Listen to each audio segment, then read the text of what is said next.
अस्सलाम वालेकुम and welcome back दोस्तों। मैं हूं अरसलान इनायत और आप देख रहे हैं मेरा चैनल GFX इंग्लिश। आज के इस लेसन में हम बात करने जा रहे हैं what are yes and no questions in English grammar और लैंग्वेज, कि इंग्लिश लैंग्वेज या ग्रामर के अंदर येस और नो क्वेश्चंस कौन से होते हैं।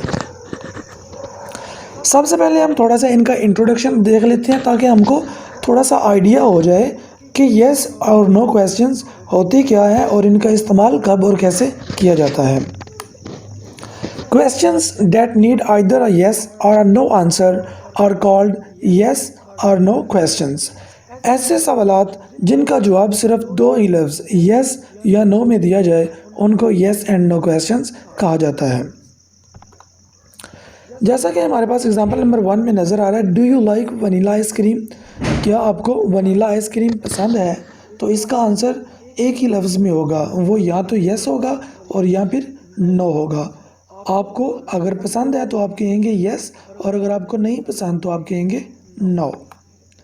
Example number 2, have you ever seen a ghost, क्या कभी आपने कोई जिन भूत देखा है। तो इसका भी आंसर डेफिनेटली नो होगा, क्योंकि अगर आपने देखा होता तो आप मेरा लेक्चर अटेंड नहीं कर रहे होते।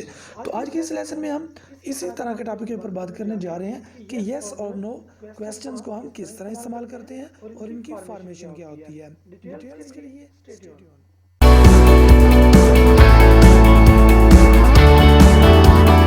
सो दोस्तों, अब हम बात करते हैं सबसे पहले कि formation, yes and no question की फॉर्मेशन कैसे होती है और इनकी स्टार्टिंग में क्या आना चाहिए, इनके एंड में क्या आना चाहिए और इसकी जो वर्ब होती है उसकी कंडीशन क्या होगी या उसकी नौयत क्या होगी। With an auxiliary verb we form yes no questions with an auxiliary verb, यानी कि हमारे पास सबसे पहले क्या आ जाएगी एक्सिलरी वर्ब। उसके बाद एक्सिलरी वर्ब से मुराद यहाँ पर देखें ब्रैकेट में लिखा भी हुआ है, या बी, डू और हैव। उसके बाद प्लस क्या होगा सब्जेक्ट और प्लस मेन वर्ब। तीन चीज़ें इसके अंदर बेसिकली होती हैं, axillary verb, subject and main verb. इसको हम थोड़ा सा एग्जांपल के साथ समझते हैं ताकि हमको इसकी अच्छे से समझ आ जाए, और मैं यहाँ पर आपको साथ साथ बताता जाता हूँ कि इनकी फॉर्मेशन कैसे हुई है और इनका ऑर्डर क्या है। Is she working very hard, is she working very hard, यहाँ पर देखें ये इज़ एक्सिलरी वर्ब है, एक्चुअली ये बेसिक बी वर्ब है, इसको बी वर्ब भी कहा जाता है। उसके बाद हमारे पास हमारा क्या आ जाता है, सब्जेक्ट मौजूद है, जैसा कि हमने यहाँ पर पीछे बात की थी कि axillary verb, subject and main verb. तो यहाँ पर देखें axillary verb first and subject and main verb, ये क्या है, इसके अंदर तीन चीज़ें बेसिकली मौजूद होती हैं। Is she working very hard, सबसे पहले हमारे पास एक्सिलरी वर्ब आएगी, उसके बाद हमारा सब्जेक्ट आ जाएगा और उसके बाद हमारी मेन हेल्पिंग वर्ब आ जाएगी।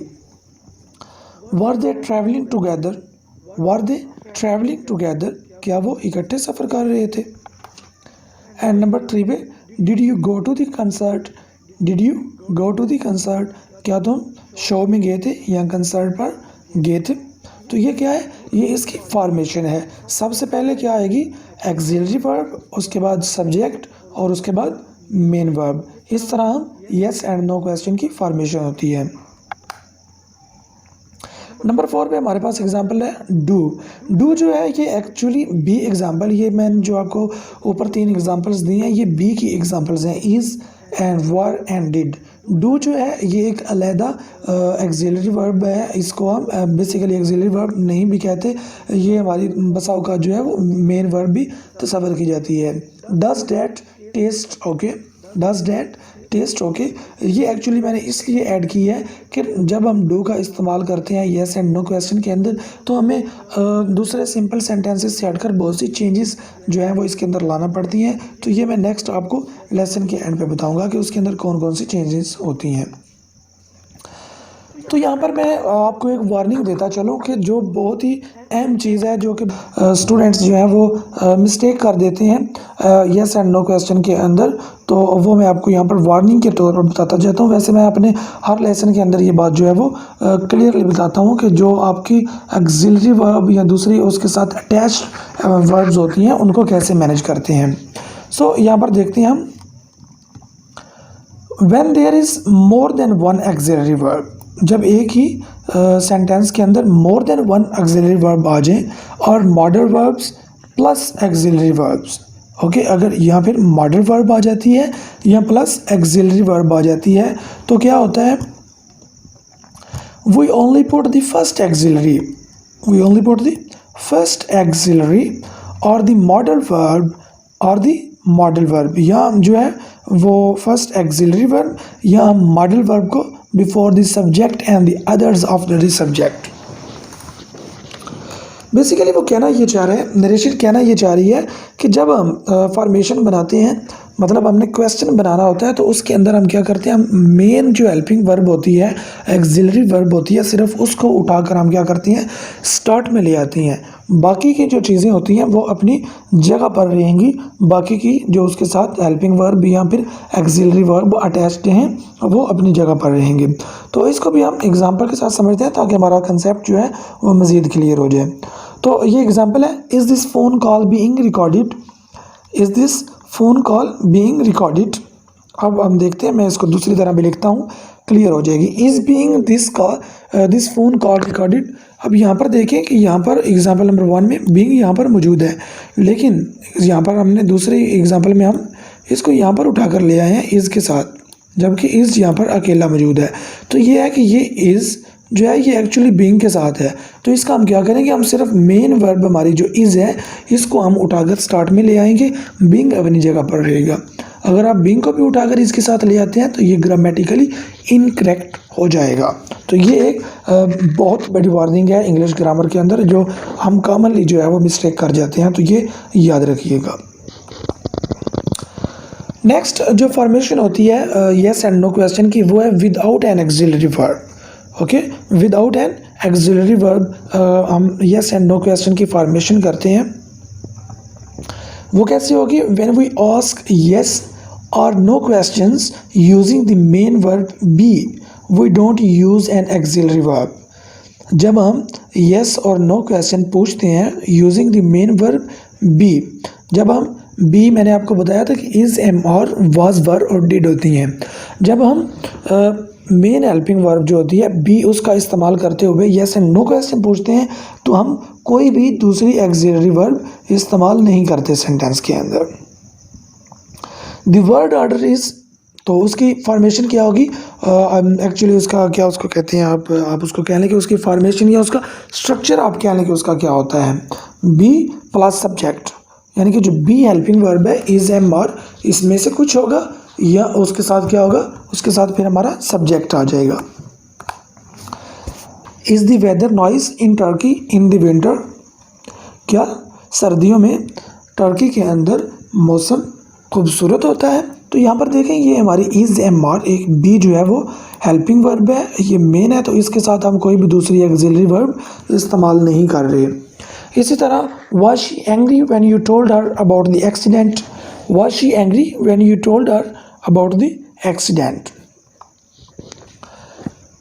तो नेक्स्ट पॉइंट जो है येस एंड नो क्वेश्चन के अंदर वो याद रखने के लिए ये है कि ऑर्डिनरी वर्ब, जब हम ऑर्डिनरी वर्ब की बात करते हैं तो ऑर्डिनरी वर्ब में हमारी मेन वर्ब्स आ जाती हैं, हमारी एक्शन वर्ब्स आ जाती हैं। तो कोई भी क्वेश्चन ऐसा नहीं होता जो कि एक ऑर्डिनरी वर्ब के साथ इस्तेमाल हो, यानी कि एक्शन वर्ब जो होती है उसके साथ इस्तेमाल हो, ऐसा किसी भी लैंग्वेज के अंदर कोई भी क्वेश्चन एग्जिस्ट ही नहीं करता। The question can not begin with an ordinary verb, यानी कि किसी भी एक्शन वर्ब के साथ सवाल शुरू नहीं हो सकता। जैसे प्लेज अली गोल्फ, देखेंगे नॉनसेंस सी शो हो रही है, ये awkward जो है वो लग रहा है ग्रामेटिकली भी, और वैसे अगर आप बोलते हैं तब भी। Plays Ali golf, likes you the concert. अब यहाँ पर देखेंगे ये बहुत ही awkward जो है वो लग रहा है इसको बोलते हुए भी, अगर आप इसको यूज़ करते हैं, और ये ग्रामेटिकली भी बिल्कुल इनकरेक्ट है। फर्स्ट फॉर्म, एक और बात याद रखिएगा कि जब भी हम येस एंड नो क्वेश्चन के साथ बात करते हैं या उनकी फॉर्मेशन करते हैं तो उसके साथ क्या होगा, हम हमेशा हमेशा हमेशा फर्स्ट फॉर्म इस्तेमाल करेंगे। The verb after the subject does not and in S और ई डी।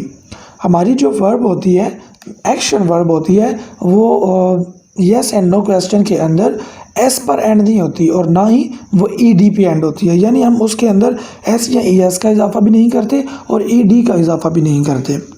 नहीं, फर्स्ट फॉर्म आई मीन्स के फर्स्ट फॉर्म हम यूज़ करते हैं।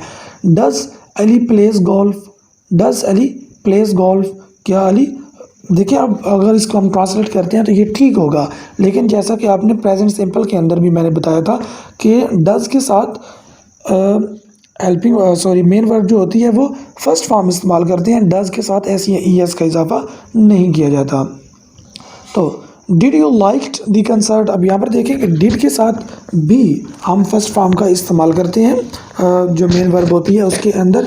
अगर ये एक सिंपल स्टेटमेंट होती या पॉजिटिव स्टेटमेंट होती तो फिर हो सकता था you liked the concert, you like the concert या आई लाइक दी कंसर्ट। आप डिड के साथ आप जो है वो मेन वर्ब के एंड पे ई डी का इजाफा नहीं कर सकते। तो दोस्तों यहाँ पर हमारा लेसन जो है वो एंड हो जाता है। अगर आपको वीडियो अच्छी लगी है तो इसको लाइक करना मत भूलिएगा। अगर आपने चैनल को अभी तक सब्सक्राइब नहीं किया हुआ तो चैनल को भी सब्सक्राइब करना मत भूलिएगा ताकि आपको आने वाले तमाम लेसन्स के बारे में नोटिफिकेशन मिलता रहे। मिलते हैं आपको अगले लेसन के साथ, तब तक के लिए दीजिए इजाज़त। अल्लाह हाफिज़।